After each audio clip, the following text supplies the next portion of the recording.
lost to artificial intelligence. Wednesday, the special edition Business Chat with Ibtisam Jamal. All about your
you have so that you can bargain for more. So I think we should see more accountability from the governors, and then from there the public will be willing, let's say, to pressure the national government to allocate more funds for them. But I think it's a good thing that services will resume in the county government, and the issue of healthcare and the devolved services will go on. Yeah. I also support what Mutweri has said. It is very important that they decided on this issue because, of course, majority of Kenyans were suffering. And in fact, we were very sad by the threat that was given by governors, which said that they will not resume work until government gives them the money they are requesting to be given. Yeah. I think we should be above some issues. Of course, we don't need people to change stamp on issues that will affect, of course, Kenyans. And Murkomen said very well that sometimes you have to lose some things. Yeah. They fought a good battle and they made their statement.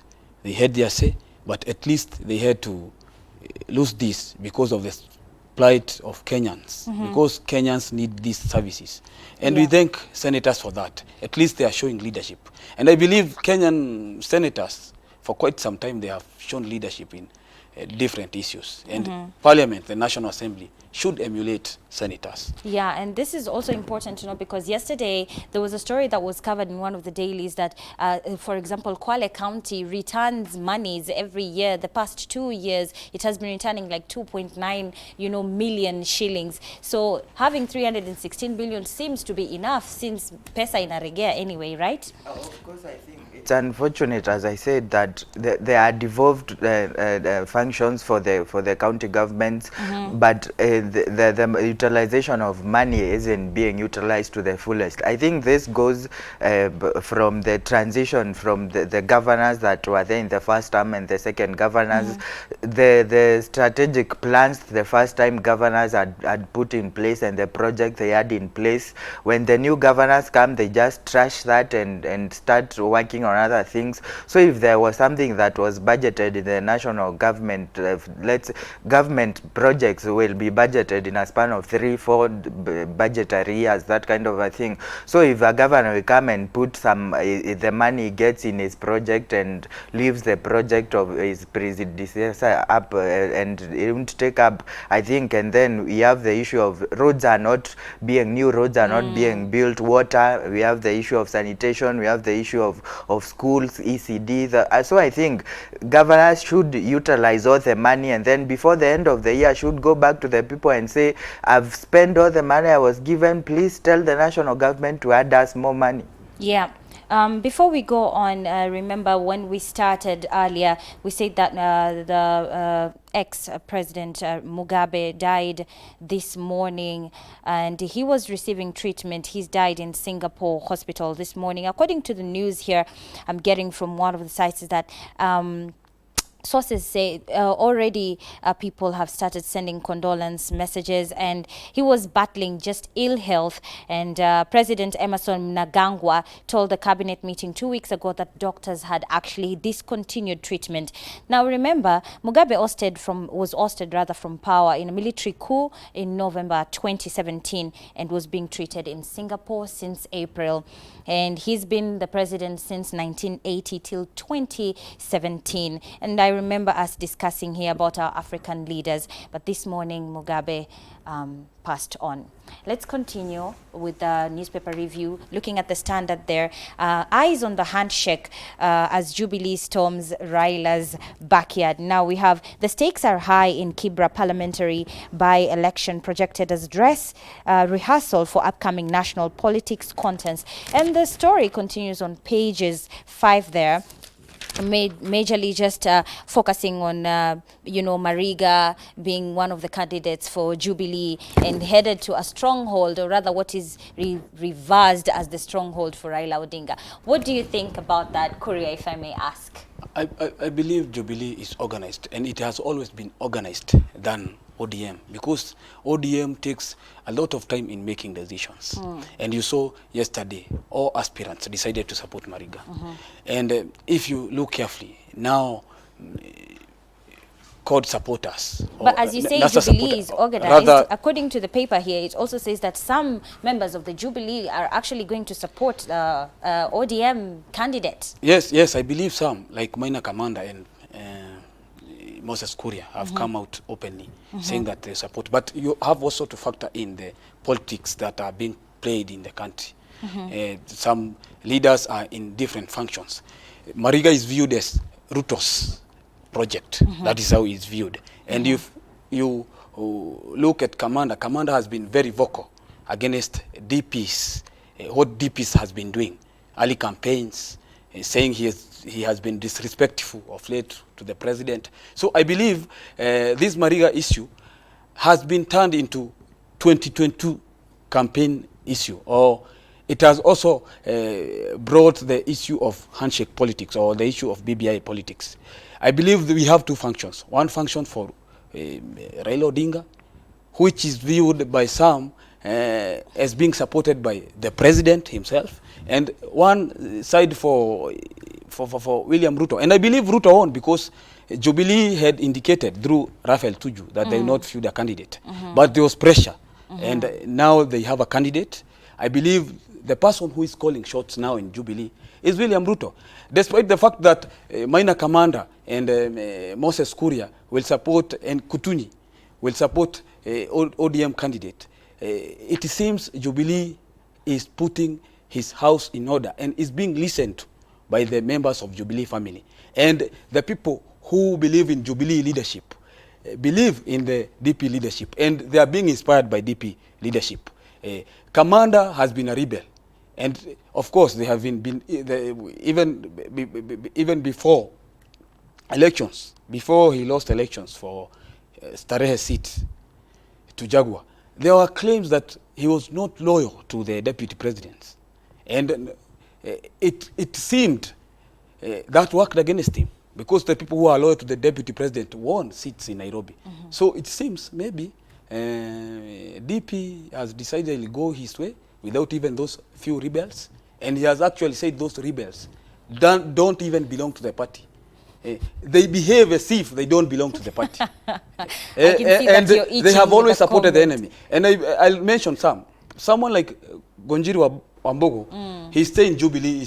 He was sometimes in ODM, working for ODM, then came to Jubilee.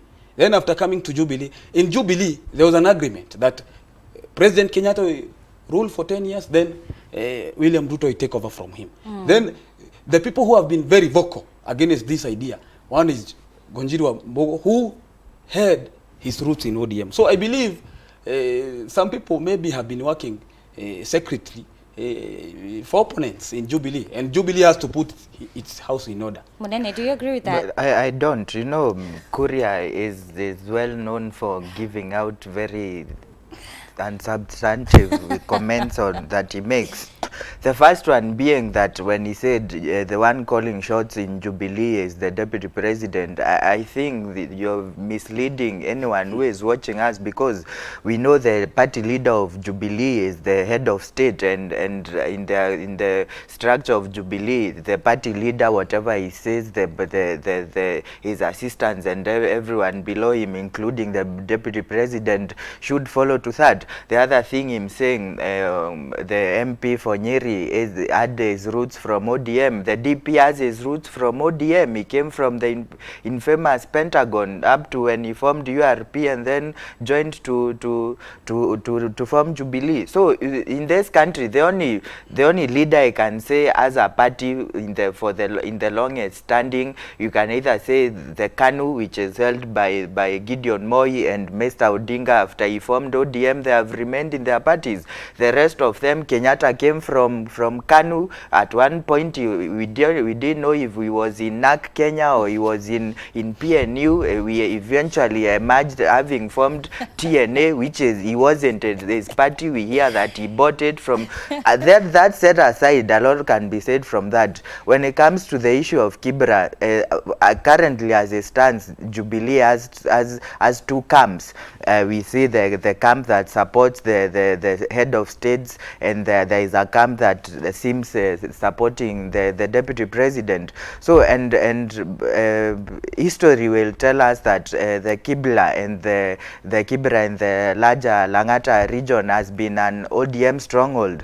So I think this comes to deputy president testing the waters between the four runners for the 2022 elections is deputy president Mr. Raila. So I think he's testing the waters to test the weight of the Raila Odinga with the handshake that they did with Mr. Kenyatta, and I think he is being inspired by what happened when ODM lost the seat in Nairobi, in Embakasi, was it South?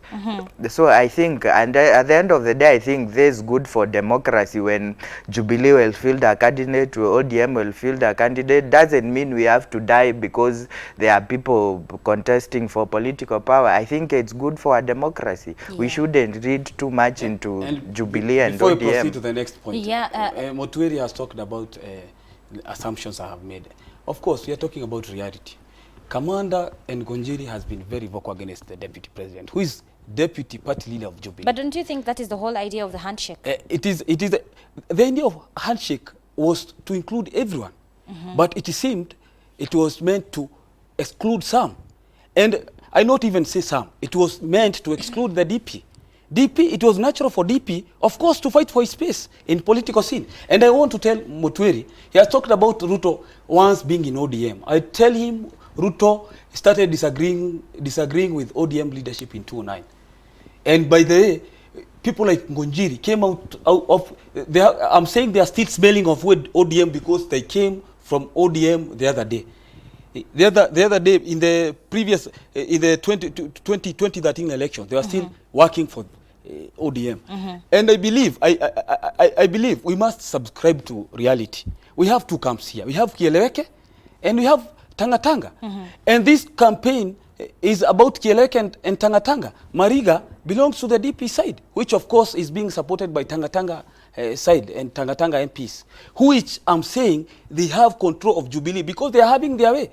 Commander is just frustrated.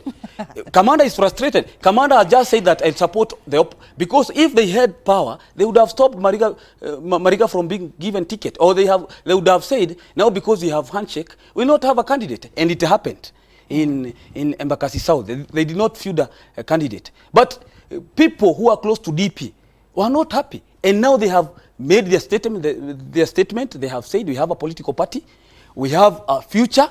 And the future of Jubilee, you don't need to be a rocket scientist or to have a PhD in political science to know that the future of Jubilee is William Ruto. Because he is the one who is calling shots. In fact, even Halwale. Just hold that thought. Let me finish this. No, Boni Halwale, who is very vocal in supporting DP, was in Jubilee House. Boni Halwale is not a member of Jubilee. We'll come back to this discussion after the break. Kindly, let's take a short break. We'll be right back. The debate is already hot in this studio. See you in a bit. Assalamu alaikum. Let's brighten up your morning. I am Aisha Khan and you're watching the Sabah Show. Only on Horizon TV.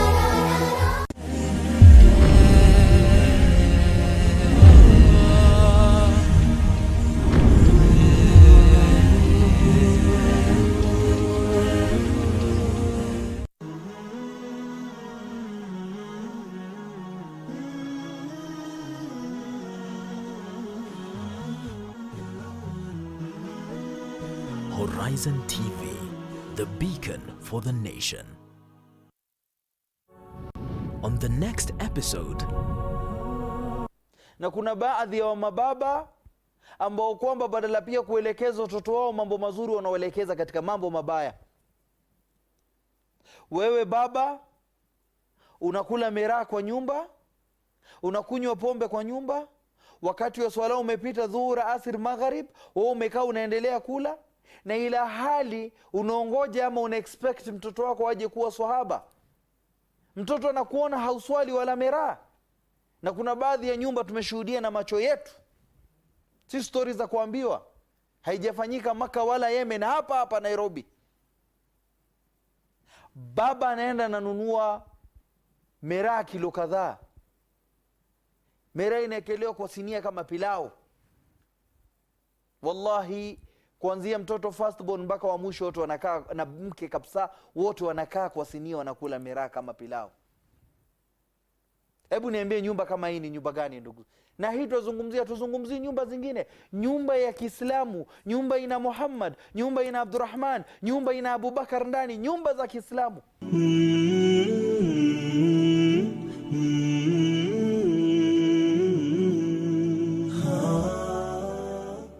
Wake up to exciting mornings every day. Active Jumatatu with Muhammad Obura. Take Tuesday with Yusuf Farah. 800 million jobs will be lost to artificial intelligence. Wednesday, the special edition Business Chat with Ibtisam Jamal.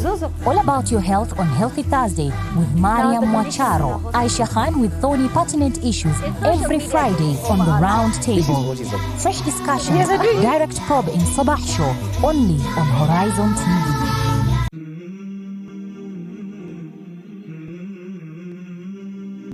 The Messenger of Allah said, whoever says when the morning comes, رَضِيتُ بِاللَّهِ رَبًّا وَبِالْإِسْلَامِ دِينًا وَبِمُحَمَّدٍ نَبِيًّا, meaning, I am pleased with Allah as the Lord and with Islam as a religion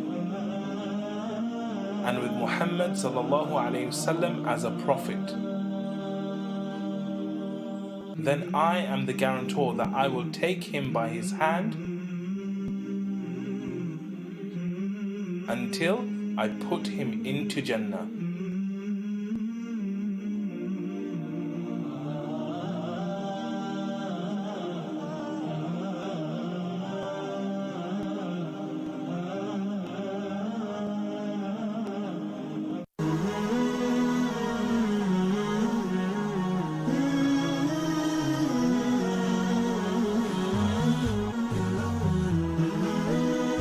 Horizon TV, the beacon for the nation.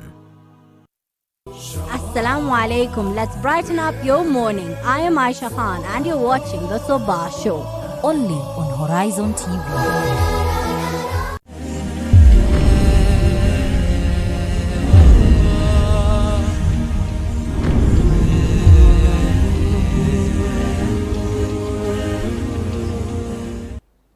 Assalamu alaikum wa rahmatullahi wa barakatuh. If you're just joining us, you're not late. You're watching the Sabah Show, and today it's Friday. It's the day for the round table. I'm standing in for Aisha Khan. Remember, you can join the discussion on our social media platforms, Facebook, Instagram, and Twitter at Horizontv Kenya. And we've started with the newspaper review. We're on the second segment. Heading on, the Daily Nation there covers Caged King, why Sonko is in trouble. City Governor says he's ready to appoint a deputy and step aside if found culpable in ongoing investigations by EACC and KRA. Yesterday, he was summoned by the taxman to explain non-remittance of 4.5 billion Kenyan shillings on taxes, and the story continues on page 4.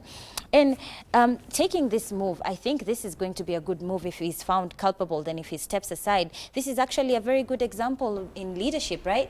I think Governor Sonko is just saying that for the cameras. He will not step aside and he will not be found culpable. Let me explain my point on this. EACC time and time again has been, even the president said it is the dog that has, what's the say, how does the saying go? Doesn't bite. Yeah, the dog that barks but doesn't bite. From 2016, 2015, EACC gave the president the shame of list that they said they were the most corrupt leaders in the country. Nothing happened. In the latest purge on corruption, I don't think there has been a single prosecution of corruption coming from EACC, which is the constitution body mandated to undertake these corruption cases. If Sonko had been grilled by the DCI, I would say now that's when things start getting serious. You have seen a few days ago the president said when people get arrested by the DCI, that's when they start trying to call him. But I think just for the cameras and to portray something is being done, a leader will be taken to the EACC, will just be grilled, that story will go on about and about, EACC will give statements, and that the issue will go out. If Sonko is being grilled by the DCI, you won't be speaking as he is speaking, oh, I will step down, or I'm going to be accountable, because he knows nothing will happen to him. He's just saying for the sake of the headlines and for the sake of his own image. The case will go out and Governor Sonko will have no case to present in court if the issue is presided over by EACC. But remember that the president said if anybody is found culpable and is actually, jailed for any, leader, he's supposed to step out of office. Yes, I've tried to say this issue. I think the ruling of the Court of Appeal that the honorable elected governors should step aside when they are implicated in a corruption case, in my opinion, is very wrong, because the elected, there is a very big difference between appointed members of the state and the elected governors of the state. The appointed members of the state wield their power from the appointing authority. Let's say the likes of the cabinet secretaries, principal secretaries, those they exercise their power which they drive from the presidency, who gets its power from the people of Kenya. So when it comes to elected governors, there is a process that where he wields its power, the people can be able to punish him if he's implicated in such a case. You can't prosecute a sitting governor who has been elected by the people. If there is if the constitution says if the people of who a member of an elected member represent are not satisfied, there is the county assembly where there can be a motion to impeach the honorable governor, then he can face the prosecutions as a common mwananchi. Same goes to the members of parliament. There is the infamous member, the people who the constituents can recall a member of parliament and hold an election. So the judiciary can claim that, and even the president, it doesn't have the authority to fire a sitting elected member of the state. So I think we should follow the process. Let these people, if they won't step down willingly, let them be impeached, removed from office, then be prosecuted as common people. But you can't prosecute them. Korea? I don't agree, because of course this is a promise. Of course we have to give Sonko benefit of doubt first, because it is only time that can tell us whether he'll step down or he won't step down. Yeah. Because he has promised Kenyans that if he is found culpable, he'll step aside. Yeah. And we have never had experienced in a case with Sonko in such a matter. So we cannot know whether he'll step aside or he'll continue being in office. As he has said, he has talked about DCI, he has talked about DPP, and he has even talked about EACC. And I believe me, all these bodies have a problem. Because if you look at DCI and DPP, they are doing their job selectively. We had complaints that DCI, one witness, of course, said in court that he was actually forced to testify against someone. So it seems that, and by the way, I'll say this without fear of contradiction, there seems that there is an orchestrated plan that is working in Kahoot. There's people in state machinery, there are people, of course, in parliament, there are people in even business sector, those who are working against some people in political scene. And that is what I was actually saying, that there are two groups. Currently, we have two groups. Those people who are being very vocal in their support for deputy president, majority of them have been those governors who have misbehaved. And by that, I'm actually not saying that they should not be taken to court. Because if you are found guilty or if you have done something wrong, you are supposed to be taken to court. And if you have charged, you are supposed to step aside. Yeah. Because your case will continue. Let me finish.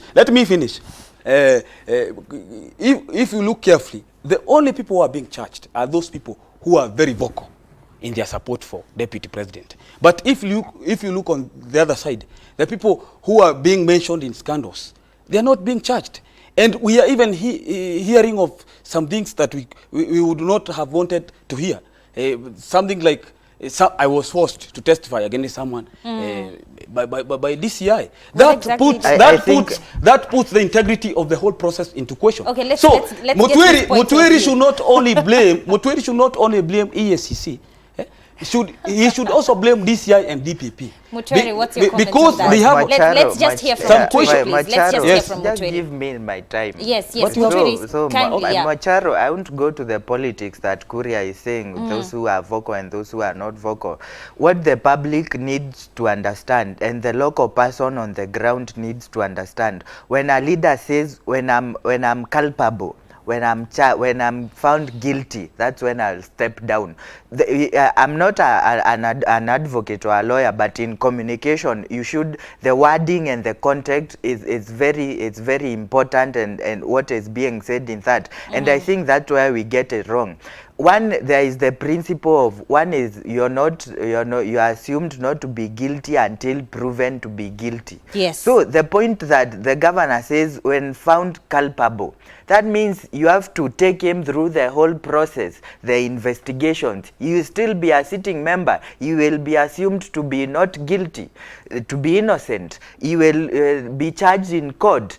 If the case takes 20, 30, 40 years, he will still be assumed to be innocent until the court ascertain the evidence presented against him and charge him and find him to be guilty. So the issue of when someone is charged and allegations are put against you that you're in corruption, you're in this, maybe even your political enemies can forge up a case against you. So I think we should demarcate the line aside from the politics of Kuria.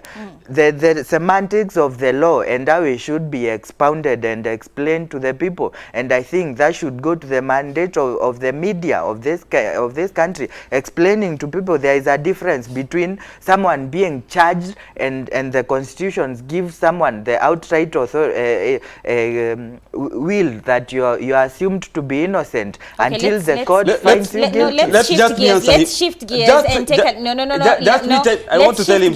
a look at a lighter story kindly, because that discussion I'm sure will not end. No, let's take a look at the Daily Nation kindly. Let's take a look at Daily Nation there, page 12, on a lighter story. We have still sad, former AG office employee awaits his dues 27 years on. Now, a former employee at the office of the Attorney General who was fired after taking a delegation from the United Kingdom to opposition party for offices in 1992 at the peak of the clamor for multi-party politics is counting on hope that he will be compensated for unfair dismissal. And such cases, we've heard of them so many times. I just wonder, so many times we've asked, what's the way forward? What's the way forward? Most of the time, employees from government offices and other offices wait for their dues for long, even compensation from, say like catastrophes in the country. What's going on in Kenya? I think the issue goes from, if not all, every Kenyan is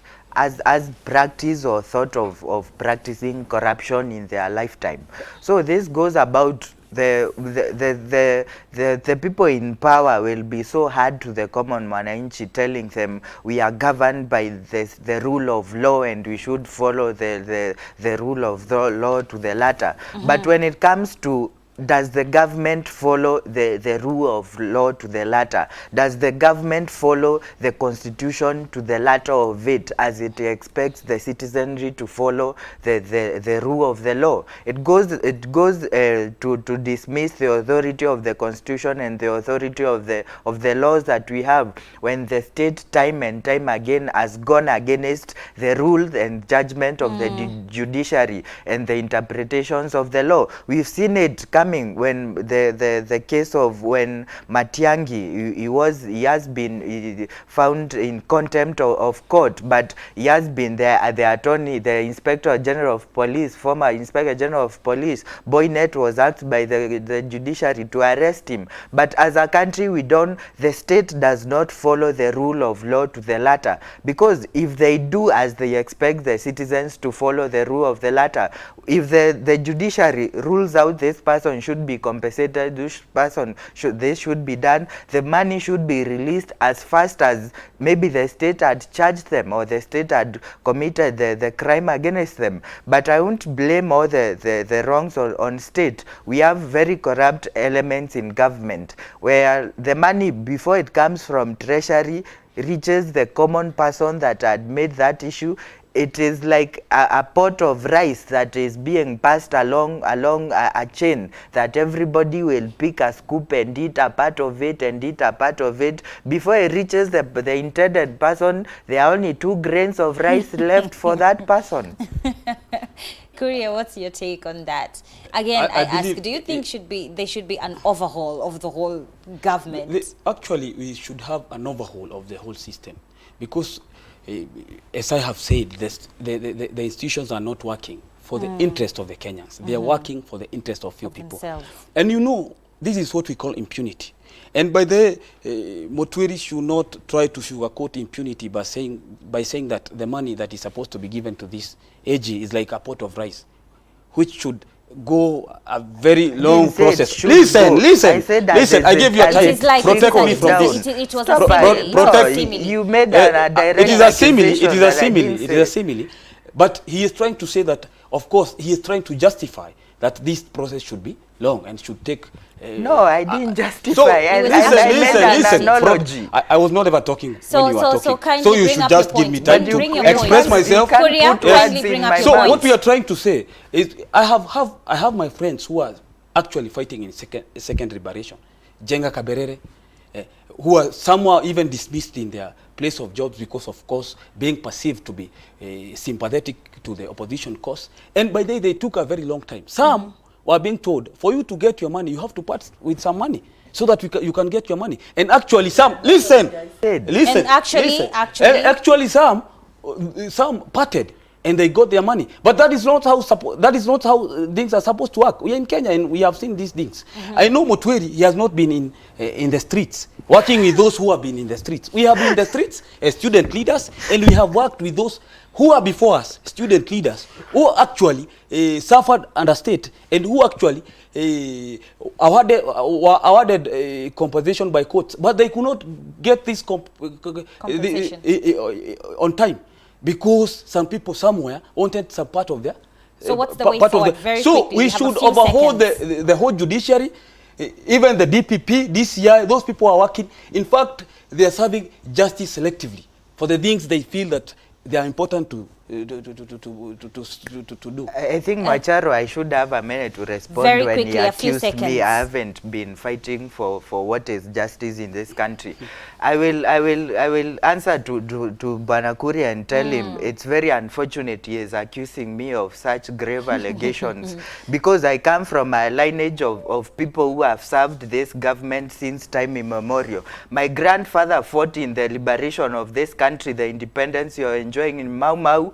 My father is fought for the point of overhauling the judiciary system. Mutwiri and Kuria, kindly back to the point of overhauling the system. What do you think, Kuria? Mutwiri, what's your point? Yes. Should we overhaul the system or should we remain with the status quo? Gentlemen, kindly, can I have some order? Yes, you are being asked. Should we overhaul the system or not, Mutwiri? I think yes or no? Yes, we should, but it's not as simple as yes or no answer because okay, let's get back to this discussion after the short break. He's apologetic to the status quo. You can send in your comments on our social media platforms on Facebook, Instagram and Twitter at Horizontv Kenya, or you can chat with me directly on my Facebook at Mariam Kasim. We'll be right back. Don't touch that dial.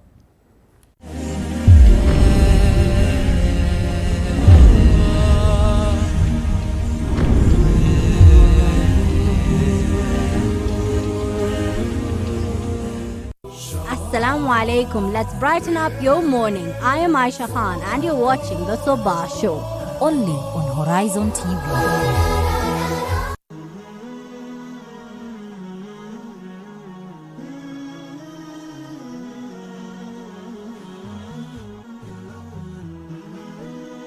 Horizon TV, the beacon for the nation. On the next episode... Na kuna baadhi ya mababa ambao kwamba badala pia kuelekeza watoto wao mambo mazuri wanaoelekeza katika mambo mabaya.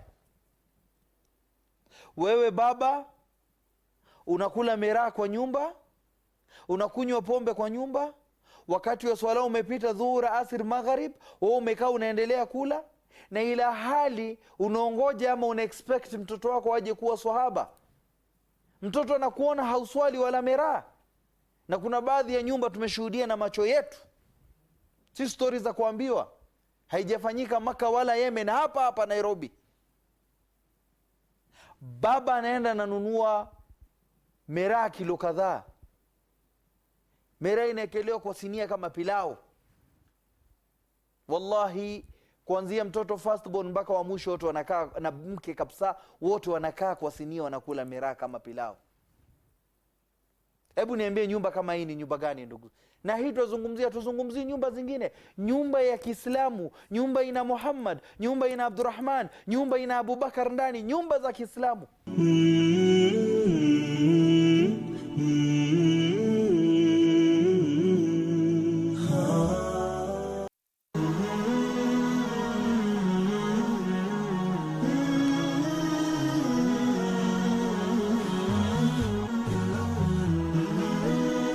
Horizon TV, the beacon for the nation. Assalamu alaikum. Let's brighten up your morning. I am Aisha Khan and you're watching the Sabah Show. Only on Horizon TV.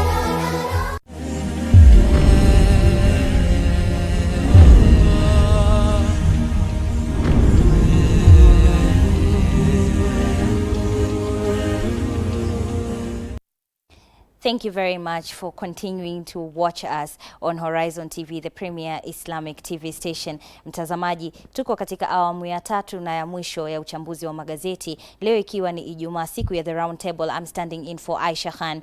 We were in hot debates, the first and second segments. Let's hope this one is going to be light. The two of these always fighting. Let's take a look at page 6 there on the Daily Nation. We have Kisii leaders warming up to Raila Odinga. And I would like to also take a look at another story at the bottom there of the paper, that civil society group dismisses BBI as a deal between two individuals. And it says that instead of the BBI, benefiting the country, they think rather it's just going to benefit Raila Odinga and the president, the people in the handshake. Do you think that's true?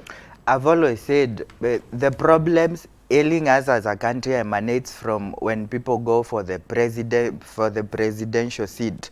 The presidency is the one that brings to us all the problems that we have. Tribalism, the issue of the country is in a political campaigning mode always. It's because of the people who want to wield political power at the presidency. But I've said the issue with BBI, the main thing is they want to expand the executive to enable that the presidency power is not just held by one single entity, but a larger entity that gives that spreads out power to try and calm our tribal politics as they are. And I've said if BBI seeks to solve the problem we have had at the executive, anyone fighting it is a person fighting for peace in this country, is a warmonger, is a person who has benefited from when this country has been in chaos. We know the people who want to benefit when a certain community is up in arms against a certain community, so that they have an opportunity to bargain for power, power that is bargained through the means of intimidations. When people go on national TV and say, if you won't vote for a particular person, you will be evicted from our region. If you won't vote for a particular person, you won't get development in our region. So I think the handshake has come at the right moment to heal us as a people, to heal us as a country, and finally to remove the politics that has swallowed up the whole country when it comes to the presidency. But according to the stories, it says that the civil group, rather says also, it questions the selection of 14 members, saying most of them have non-political affiliations, which might have led to their selection. So the report will have a political bias. Do you agree to that? Let's hear. Do you agree, Korea? I believe, I don't believe in BBI, and I don't believe BBI has good intentions. So and I agree with I agree completely with the civil society. And I said in this country we don't have shortage of laws. Because we have integrity chapter, which has been overlooked. Now they want to create positions for few people, telling us that will create peace. And that is what Mutweri is telling us. If you look carefully, in this country, we have more than 40-something tribes. Does it mean that we have to create 40-something tribes so that each tribe can be represented in government to have peace? No. Are we encouraging tribalism through creating few positions for every community to feel that it must be involved in government? And I believe BBI has done the service to this country, because currently we don't even have opposition. The people who are supposed to check government are in bed with the government, because they are carefully crafting a plan that they use in 2022 to get power, or to create a few positions so that they can enjoy power. And I believe if this BBI was sincere, they would not have excluded some people. And by the way, if you look at the political scene, some people feel excluded. The DP side, the people and the supporters of the DP and the MPs who support DP feel sidelined. And that is why they are complaining. They are saying, initially we thought BBI handshake was like a hug. We thought it will involve everyone. But now we have realized the handshake was between two people. It was between Kenyatta and Raila Odinga. And those who are perceived to be maybe disagreeing with the plan, the whole plan, because of course the handshake is a plan which even now came with the process called BBI, are cast, or they are perceived as rebels. So I believe this country, we should first change mindset. We should just first change our ethos so that we can implement the new, we have not even implemented the new constitution. Yeah. So we should first work with the laws, the current laws we have. We don't even need a referendum. We should first work with the laws that we have and see whether we can improve this country. Not by every election planning how we will come with laws that we create political positions for few people. And that because every time we have an election, there are people who will feel disgruntled because in every election we have losers. Does it mean those losers must be accommodated in the government? Does it mean... Macharo, I want to go to the politics of Kuria of making allegations that he can't substantiate in whatever you're saying. I'll go to your question when you said the civil servant said the 14 members that were appointed in it comes from political sects in the process. What we should be telling the citizens, and citizens should know, there is a political process.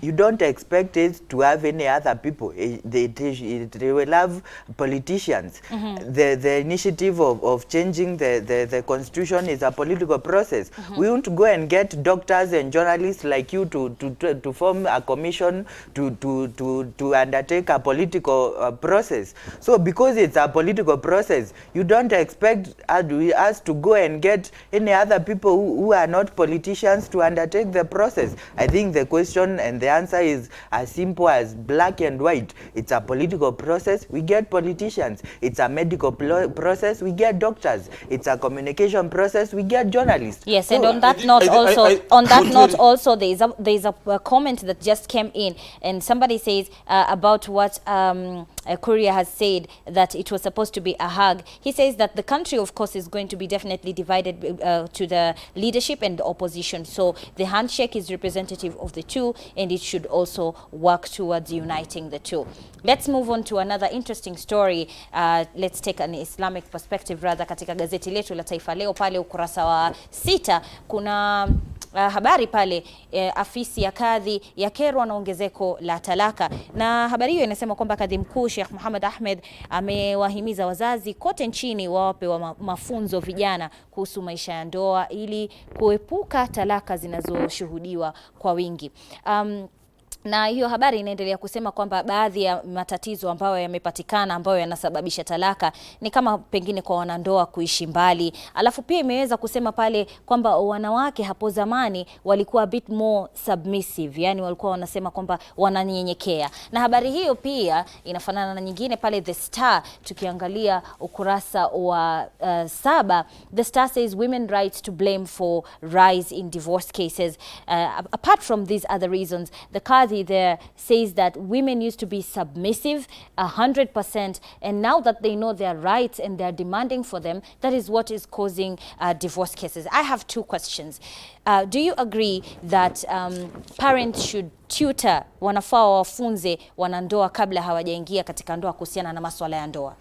Allow me to respond to you in English because my Swahili is terrible. Yes. I will say that last week almost the same issue came up, and the consensus was, because we have the issue of affirmative action and the issue of the girl rights and the girl right protection, where have we left the boy child in this discussion? And goes about like I give I'll try and use the same words that I said.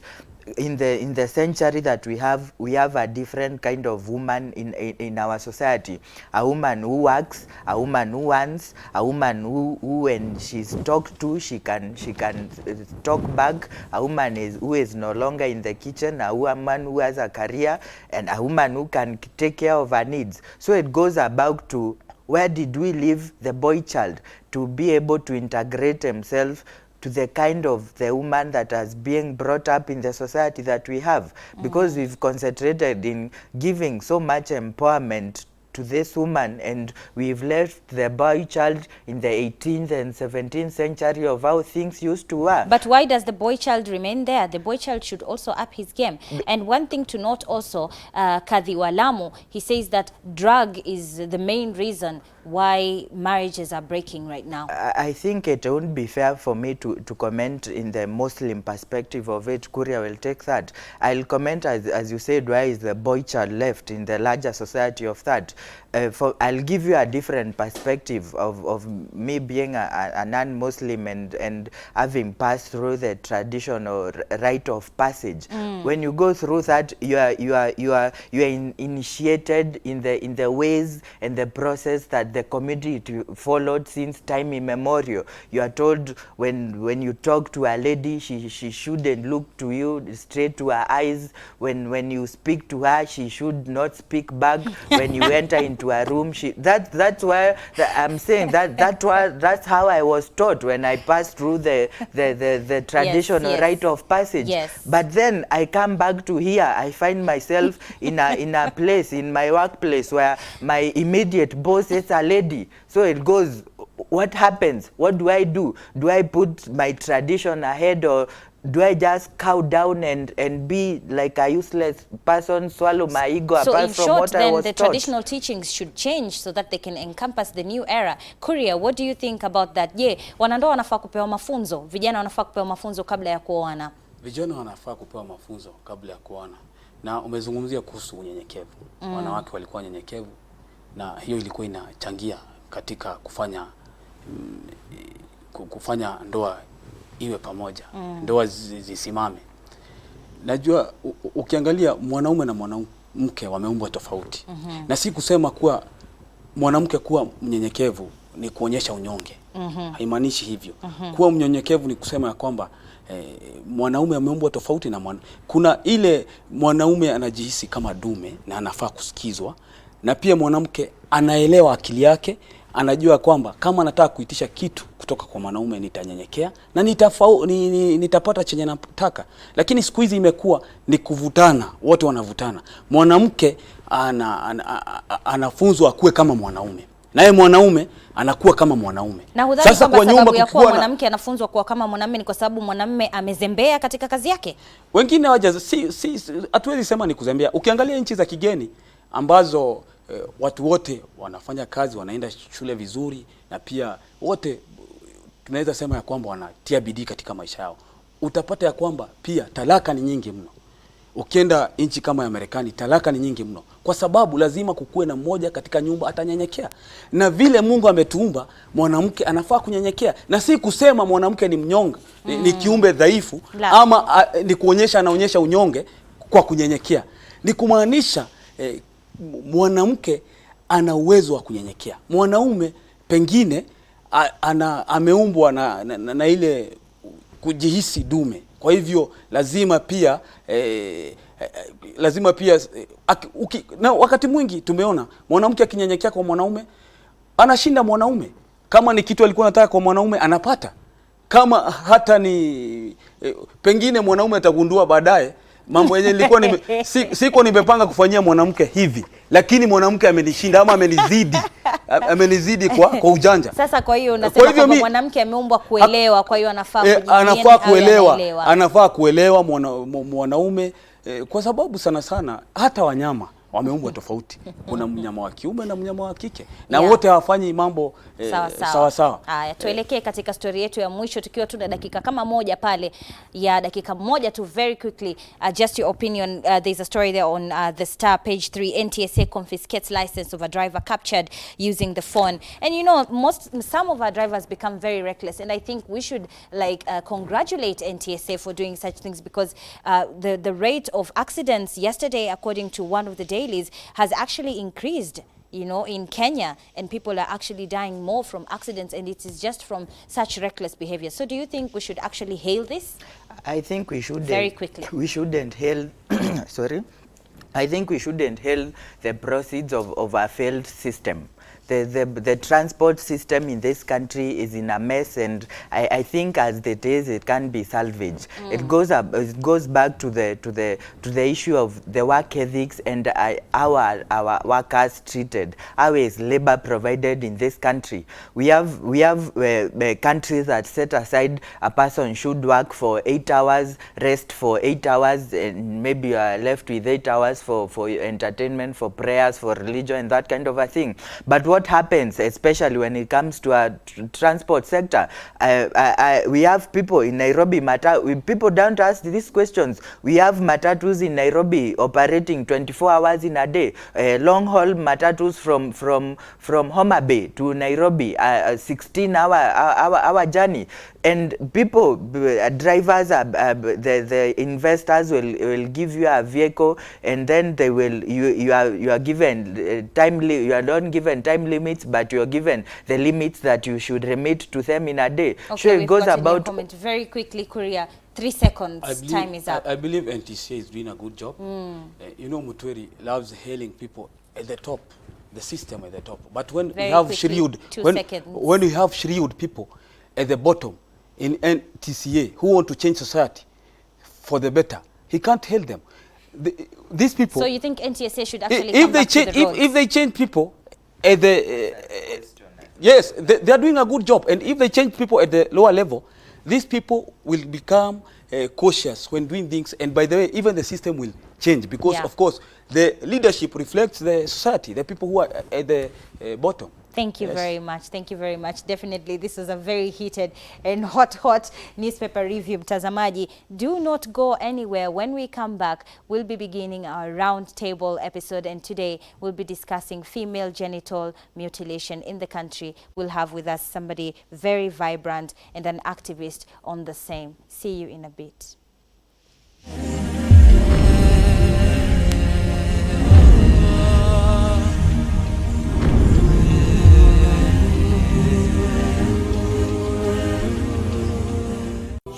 Assalamu alaikum. Let's brighten up your morning. I am Aisha Khan and you're watching the Sabah Show.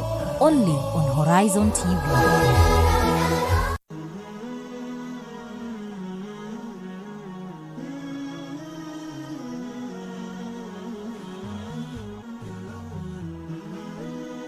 Horizon TV, the beacon for the nation.